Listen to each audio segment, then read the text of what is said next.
It's a hot summer day. 4 men sit in jail, awaiting trial. They ponder their fate as they bake inside the confined room. But these are not common criminals. They are Joseph Smith Jr., the founder of Mormonism, and 3 of his closest companions. Just after 5 o'clock, human forms begin to emerge from the trees on the other side of the street. It's a mob of armed men, their faces black with wet gunpowder. Shots ring out in the evening air. The mob storms the jail.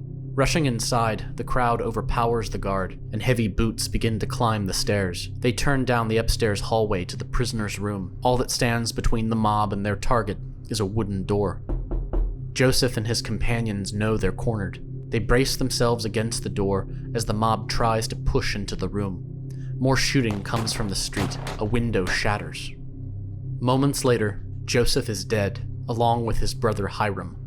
One of the most important religious leaders in American history has been murdered, lynched by a mob while in custody of the law. But 180 years later, questions remain. Why was Joseph Smith jailed? Why was he killed? Even many Mormons don't really know what led to the death of their founder. What actually happened at Carthage Jail on June 27, 1844? Joseph Smith claimed to be appointed by God to restore true Christianity in the latter days leading up to the end of the world. From the time he was 14, he reported visions from God the Father, Jesus Christ, angels, and other biblical figures. Joseph's major prophetic work was the Book of Mormon, published in March 1830. The book claimed to be New Holy Scripture, which told the story of the ancient peoples of North America, who were visited by Jesus Christ. According to Joseph, an angel guided him to a hill in upstate New York, where he unearthed a set of golden plates covered in strange writing. Joseph then translated the text into English using a supernatural seer stone. That same year, Joseph founded a church, originally called the Church of Christ, with himself as its prophet. They would later change their name to the Church of Jesus Christ of Latter-day Saints. Members of the church would be nicknamed Mormons. There's no such thing as a good lie. From the Church of Jesus Christ of Latter-day Saints, the Mormons. Book of Mormon in hand, Joseph led his people across America, gathering followers as he went, and adding new revelations to his religion. From New York, the church moved to Kirtland, Ohio in 1831. Meanwhile, a second Mormon settlement was established on the frontier. Joseph claimed a new Temple of God would be built just west of the town of Independence, Missouri. All true believers would gather there, ushering in the return of Jesus Christ and the end of the world. According to Joseph, this is also where the Garden of Eden was located, in Jackson County, Missouri. Joseph ordered his followers to buy up as much land as they could in Jackson County. While some Mormons moved west, the church back east continued to grow. But there was trouble brewing under the surface. Joseph had been married to his wife, Emma Hale Smith, since 1827.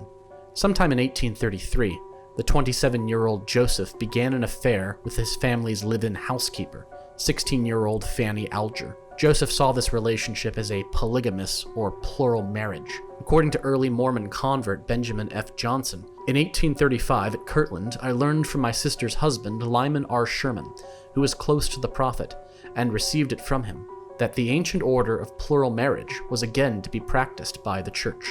Joseph's secretary Oliver Cowdery was more blunt, calling it a dirty, nasty, filthy affair. Polygamy was, of course, illegal in Ohio. The plural marriage was kept secret until Emma found out.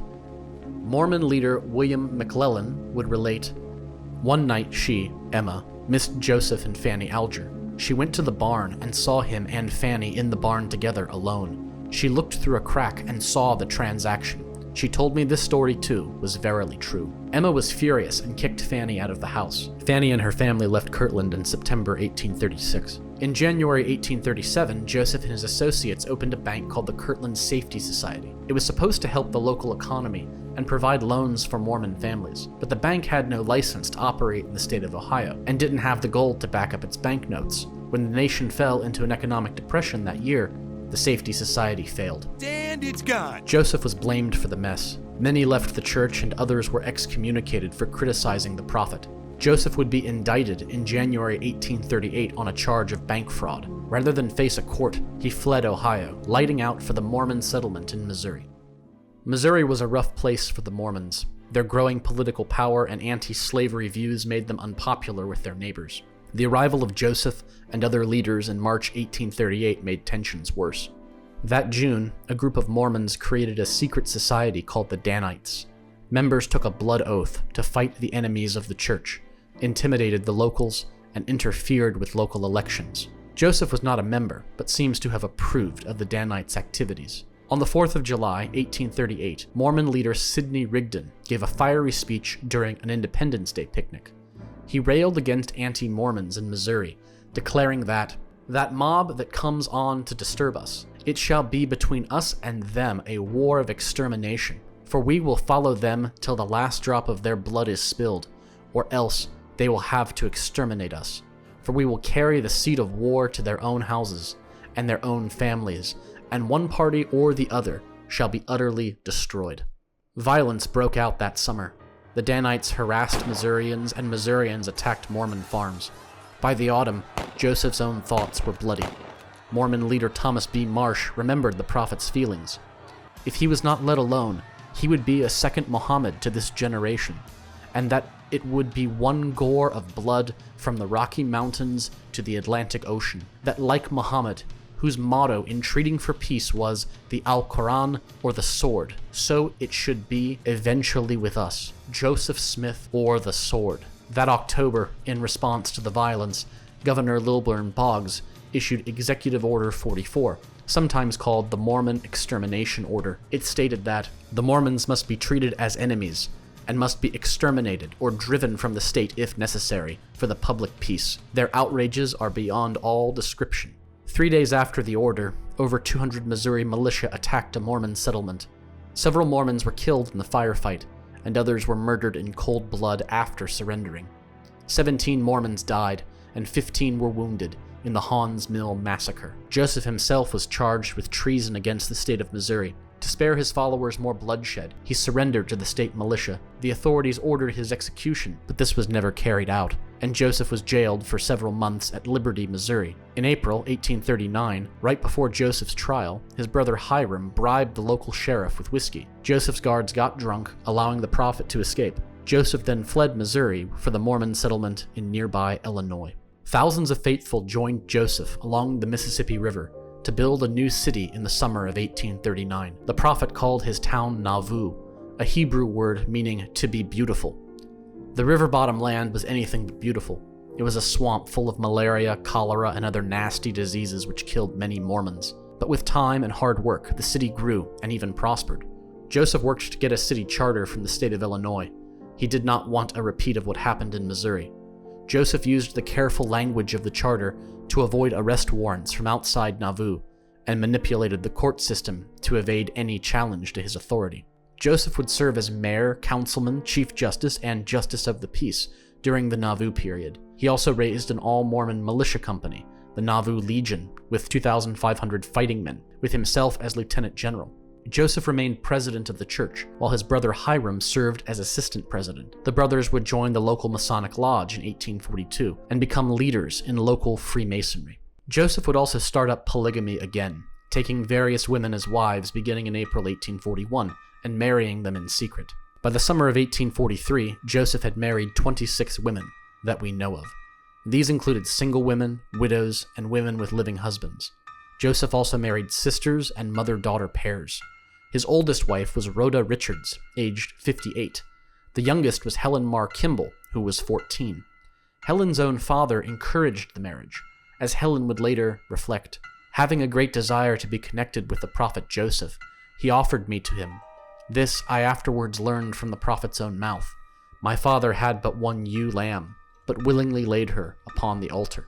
Joseph hid polygamy from Emma and most of his followers, but it couldn't be kept a secret forever, so Joseph would invoke his prophetic powers again. In July 1843, Joseph said that Jesus Christ commanded him to take multiple wives. Polygamy was now a sacred covenant, necessary for salvation. For behold, I reveal unto you a new and an everlasting covenant, and if ye abide not that covenant, then are ye damned, for no one can reject this covenant and be permitted to enter into my glory.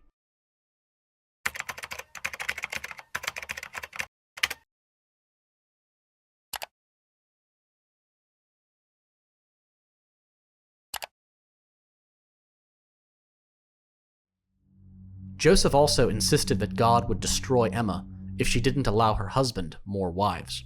"And I commanded mine handmaid, Emma Smith, to abide and to cleave unto my servant Joseph, and to none else. But if she will not abide this commandment, she shall be destroyed, saith the Lord. For I am the Lord thy God, and will destroy her if she abide not in my law." Emma seems to have submitted, and Joseph would marry at least 5 more women that year. He would never publicly admit to polygamy. An official church newspaper denied polygamy was practiced at all. Inasmuch as this Church of Christ has been reproached with the crime of fornication and polygamy, we declare that we believe that one man should have one wife, and one woman but one husband, except in case of death, when either is at liberty to marry again. In April 1844, Joseph would give his most famous and revealing speech, the King Follett Sermon. Here, Joseph would reveal the greatest difference between Mormon theology and traditional Christianity. Joseph proclaimed that God himself was once as we are now, and is an exalted man, and sits enthroned in yonder heavens. That is the great secret. Faithful Mormons could also become exalted. Here then is eternal life, to know the only wise and true God, and you have got to learn how to be gods yourselves, and to be kings and priests to God, the same as all gods have done before you.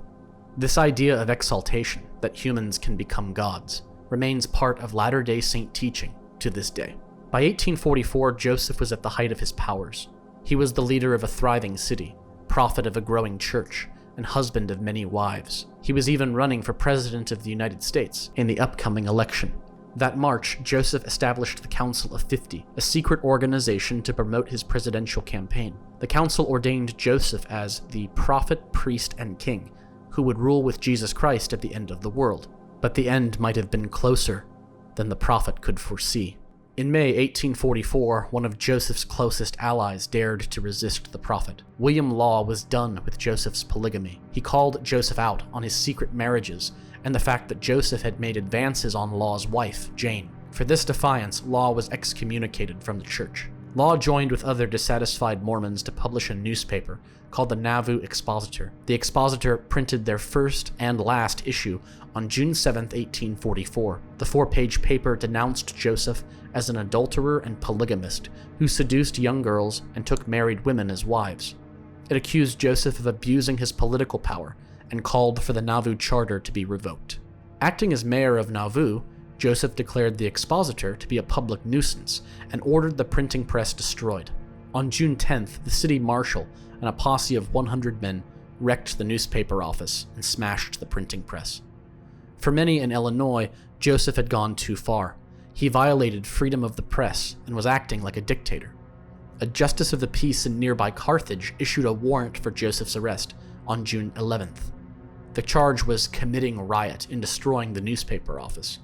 Joseph and others were arrested, but a Nauvoo court dismissed the charges. As mayor, Joseph was untouchable as long as he stayed within the city limits. The citizens of surrounding Hancock County took up arms. At least 1,600 state militia from the area were mobilized. The neighboring towns of Warsaw and Carthage demanded Joseph be surrendered.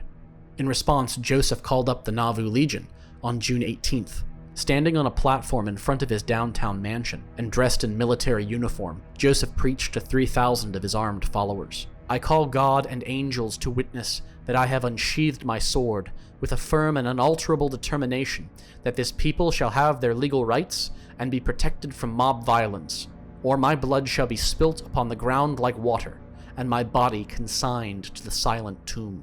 Joseph then declared martial law in the city. Illinois Governor Thomas Ford tried to intervene.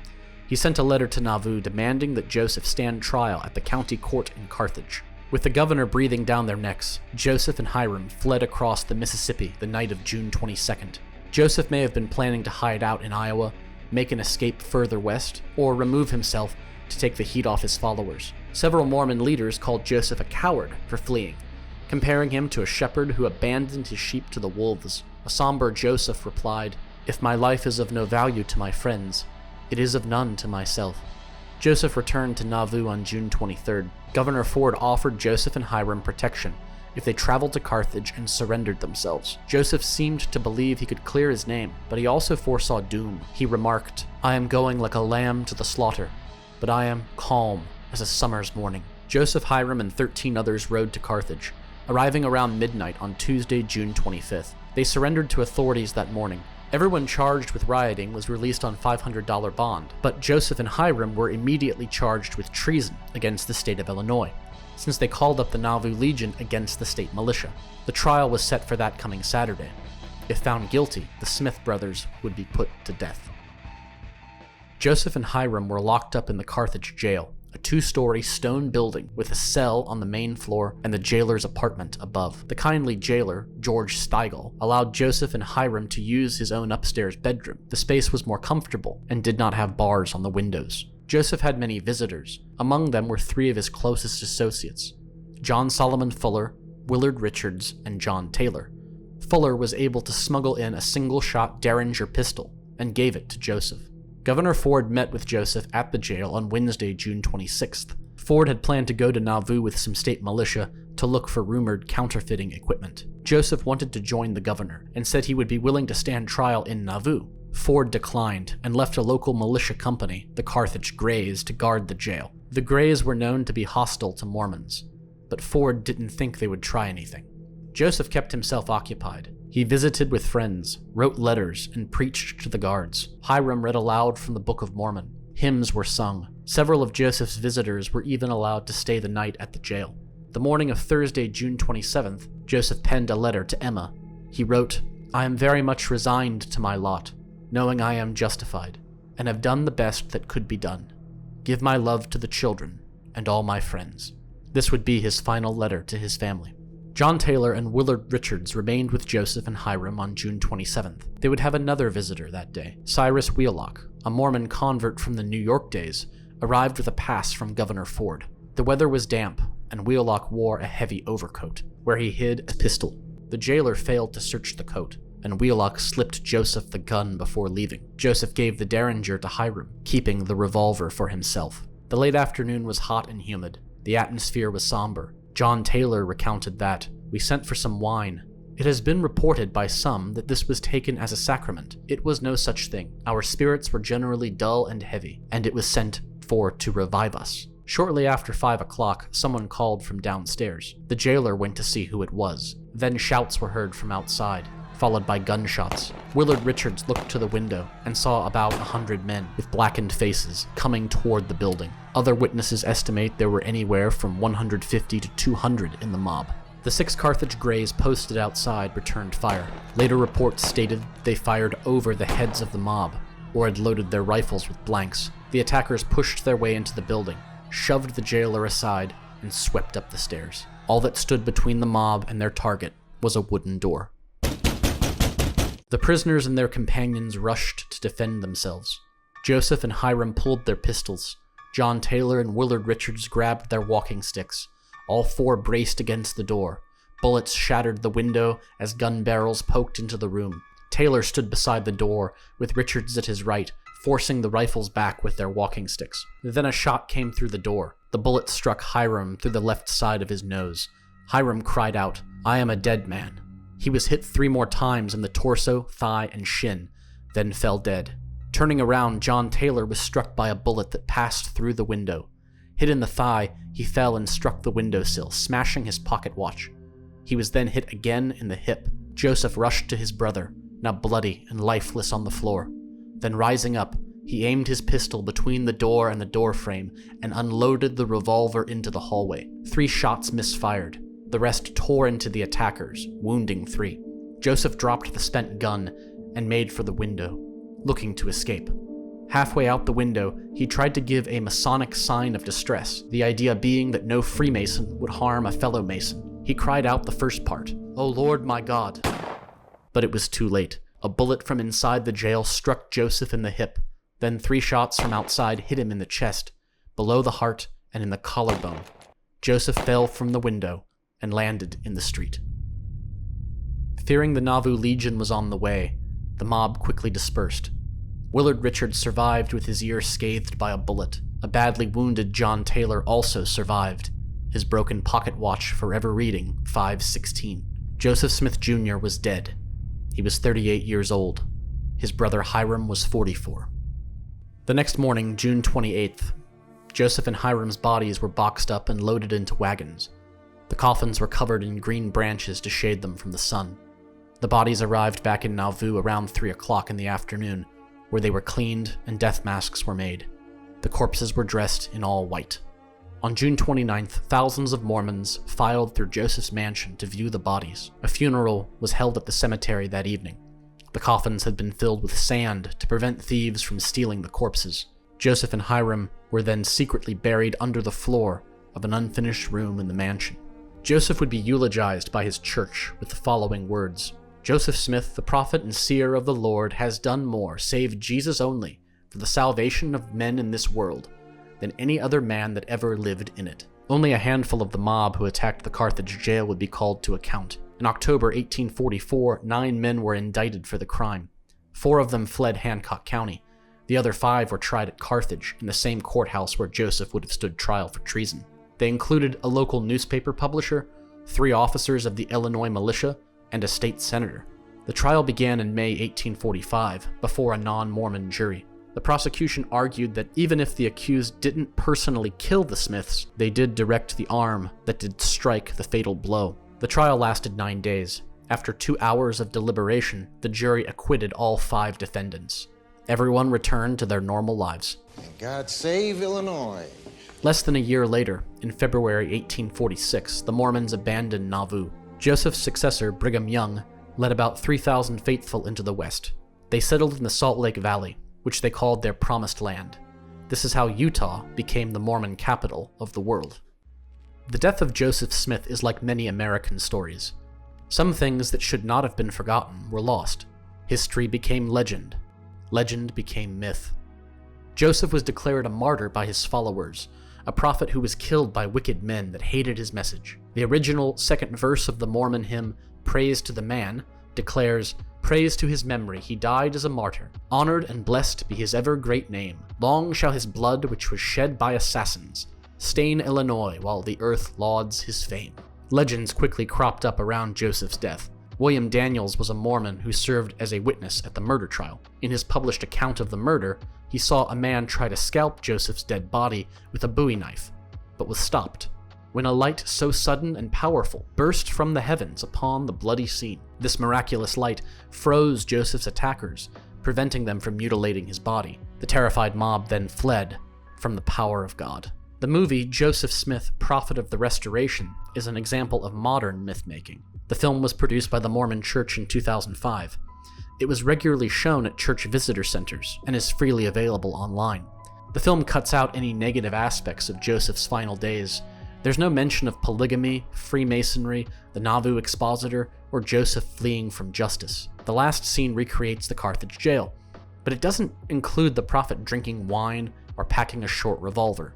It doesn't show Joseph shooting at the mob or falling from the window. Instead, Joseph nobly dies and his soul ascends to heaven.